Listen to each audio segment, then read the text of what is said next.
बिल्कुल नहीं बोलना। अगर श्री जी के चरणारविंद का प्रेम प्राप्त करना है, बहुत कोई पूछे तुमसे कि तुम क्यों हंसते खेलते नहीं हो, बात नहीं करते हो, बिल्कुल नहीं बताना। मेरे प्रभु जानते हो मुझे पुष्ट कर देंगे, मुझे किसी के सहयोग की जरूरत नहीं है। तुम किसी से किसी भी तरह की मांग मत करो। प्रेम रस के पति को जैसी परिस्थिति में श्री जी आपको रख रहे हैं, संतुष्ट रहो। आपसे हम प्रार्थना कहते हैं, आप जितेंद्रिय नहीं हो, आप पवित्र नहीं हो, आप बुद्धिमान नहीं हो, आपका मन नहीं लगता, बिल्कुल कोई बात नहीं। जबान से बोलो, जबान से। अगर ये जान जाओगे, मत्तः परतरम नान्यत् किंचिदस्ति धनंजय। भगवान श्री कृष्ण कह रहे हैं मेरे सिवा किंचन मात्र कुछ नहीं। तो चरणों में प्रणाम करो, उनमें भोग बुद्धि मत करो। मुख की तरफ काम भाव से देखोगे तो तुम्हारा पतन हो जाएगा।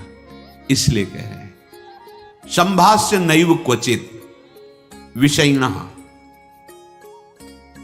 भगवत मार्ग के पथिक की रहनी है विषयी पुरुष से, प्रपंची पुरुष से, तार्किक पुरुष से, नास्तिक पुरुष से संभाषण भी नहीं करना, उत्तर भी नहीं देना, राधे श्याम का उत्तर भी नहीं देना। समझ में एक बार आ गया, ये तर्क वितर्क करते हैं, भगवत विमुक्ता इनकी प्रधान वृत्ति है। तो प्रणाम बोले राधे श्याम, उत्तर ने दिया, मन में खूब नाम जप करो, उत्तर दोगे बातचीत होगी। संभाष्य नैव क्वचित, बिल्कुल नहीं बोलना। अगर श्री जी के चरणारविंद का प्रेम प्राप्त करना है, अगर आपकी बातचीत करने की बहुत शौक है, तो अपने कुटिया में विराजमान छवि जो लाल बिहारी जी की है, उनसे बात करो। उनको अपना हृदय का जो विरह है, जो प्रेम है, जो पीड़ा है, जो मांग है, उनके सामने रखो, किसी और से नहीं। रही मन की मन व्यथा रखिए मन में गोए, सुन इठले हैं लोग सब बांट न ली है कोई।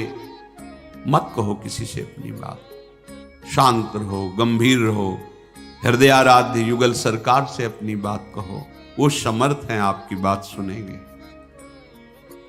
नहीं संभाषण, बिल्कुल किंचन मात्र इस बात को हृदय में बैठा लीजिए कि नहीं, बिल्कुल नहीं। संभाष्य क्वचित, बिल्कुल थोड़ी भी बात नहीं करनी, फंस जाओगे। मन को ऐसा लगता है कि सामने से हमें बहुत प्यार और सुख मिलेगा, इसी लोभ में ये फंस जाता है मन। फिर ये जलता है और इसकी जलन को हम अपनी मानते हैं। जब संभाषण करते हैं तो जो हम देखते हैं, सुनते हैं, बोलते हैं, उसका मनन होता है, स्वाभाविक उसका मनन होगा, आपका हृदय मलिन हो जाएगा ऐसे लोगों के संभाषण से। केशा मप्यति पृच्छतामपि पुरो न व्यज्य दैन्यानि च। बहुत कोई पूछे तुमसे कि तुम क्यों हंसते खेलते नहीं हो, बात नहीं करते हो, ये नहीं कहना कि हम भजन में लगे रहते, बिल्कुल नहीं बताना। आपकी गंभीरता का रहस्य कोई जान न पावे, पर वो प्रापंचिक नहीं होनी चाहिए। भागवती प्रापंचिक गंभीरता, उदासीनता है, ये नष्ट करने वाली होगी। क्यों? क्योंकि धीरे धीरे मन तुम्हारा कमजोर होता चला जाएगा, बुद्धि तुम्हारी कमजोर होती चली जाएगी, क्योंकि प्रपंच का चिंतन हो रहा है।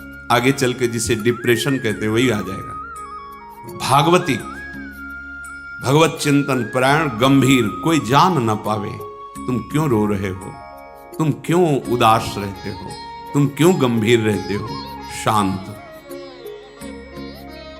केशा मप्यति पृच्छतामपि, कोई बहुत अधिकार रख करके आपसे पूछे तो भी श्रीपाद कहे पुरो न व्यज्य दैन्यानि च, आप नहीं बोलिएगा और अपनी दीनता का भी प्रस्तुत मत कीजिएगा। ये वो दीनता, अपनी कमजोरी। हमारे पास सर्दी के कपड़े नहीं, हमारे पास ये अव्यवस्था है, ये है नहीं। जथा लाभ संतोष सदा काहू सो कछु न चाहूंगा। मेरे आराध्य देव जी से जैसे मुझे रख रहे मैं संतुष्ट हूं। किसी भी तरह से अपनी, यहां जो दैन्यता वो भागवतिक दैन्यता की बात नहीं, अपनी कमजोरी की है। नहीं, मेरे प्रभु जानते हो मुझे पुष्ट कर देंगे। मुझे किसी के सहयोग की जरूरत नहीं है, क्योंकि किसी के सहयोग से काम क्रोध आदि को वश में नहीं किया जाता। ये भगवत कृपा पात्र जन भगवत स्मरण परायण होकर इस पर विजय प्राप्त करते हैं। कहने से कुछ होगा नहीं और दुरुपयोग हो सकता है, आपका उपहास हो सकता है।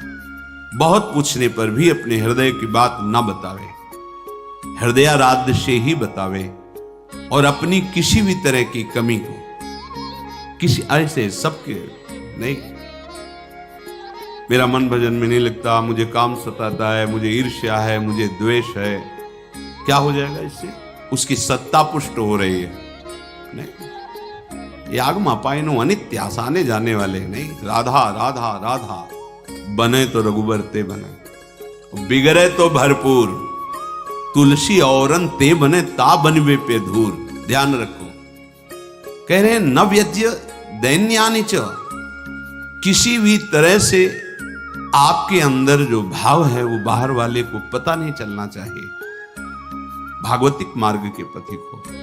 ये गुप्त धन भगवदानंद का छुपाने से बढ़ता है, छपाने से नष्ट होता है। जो हमारी कमजोरियां हो हमारे गुरुदेव जानते हैं, हमारे इष्ट देव जानते हैं, वो ठीक कर दें। हमें किसी के सामने ये दैन्य प्रस्तुत नहीं करना है, गंभीर शांत। और वास्तविक दैन्य तो बना ही रहता है, क्योंकि जब आप भजन कर रहे हैं, भगवत दासत्व है, तो छोटी सी भी कमी हृदय को जलाती रहती है और ऐसा लगता है कि ये सब हमको संत समझते हैं, पर मैं कितना अधम हूं ये नहीं जानते। वो हृदय ऐसा होता है। कितने बड़े महापुरुष जिनकी अंतर्दृष्टि में निरंतर लीला चल रही, वो कह रहे हैं मौसम कौन कुटिल खल कामी। कहां दैन्यता चरम अवस्था में विराजमान। गोस्वामी जी कह रहे जो मैं अपने अवगुण कहूं, बाढ़ई कथा पार नहीं लाऊं। नासाम कस्य चिदाद दधन्न च दधत दोषान यथा लाभतः। तुम किसी से किसी भी तरह की मांग मत करो, प्रेम रस के पथिक हो। जैसी परिस्थिति में श्री जी आपको रख रही है, संतुष्ट रहो। संतुष्ट एन के नवा, शांत। अब ये प्राण प्रभु को समर्पित, मन समर्पित, तन समर्पित, जीवन समर्पित। अब चाहे वो प्रेम रस दे या जलावे, आपकी मर्जी, आपके चरणों में समर्पित है। सुख दुख समय कृत्वा लाभा लाभो जया जयो। साधु की जब तक ये समतामय स्थिति नहीं आती, तब तक बात नहीं बनती। सुख दुख में समान भाव, लाभ हानि में समान भाव, जय पराजय में समान, ये संसारिक व्यक्ति नहीं जानेंगे। परमार्थ का मार्ग है। बिना ये समता, आजकल समता व्यवहार में उतारी जा रही है। व्यवहार में समता नहीं होती। बोले एक जैसा सबसे व्यवहार करो, कर ही नहीं सकते। करोगे तो पाप हो जाएगा, पाप बन जाएगा। एक जैसा व्यवहार कैसे कर सकते हो? पत्नी, पुत्री, माता, बहन एक जैसा व्यवहार कर सकते हो? व्यवहार में बड़ा अंतराय होगा, लेकिन दर्शन पंडिता समदर्शिना, समदर्शन, सब में एक भगवान विराजमान, ऐसा हो जाएगा। प्राय लोगों की बात रहती, सबके साथ समान व्यवहार करो। कैसे समान व्यवहार होगा? ज्ञानियों में सुखदेव जी के गुरु हैं जनक जी, और यथा योग्य आसन लगे हुए हैं। क्रम से यथा योग्य, किसी को प्रणाम करके, किसी से प्रणाम करवा के, किसी से हाथ जोड़ के, किसी से हाथ जोड़वा के, किसी को मुस्कुरा के, किसी को देख के, जो यथा योग्य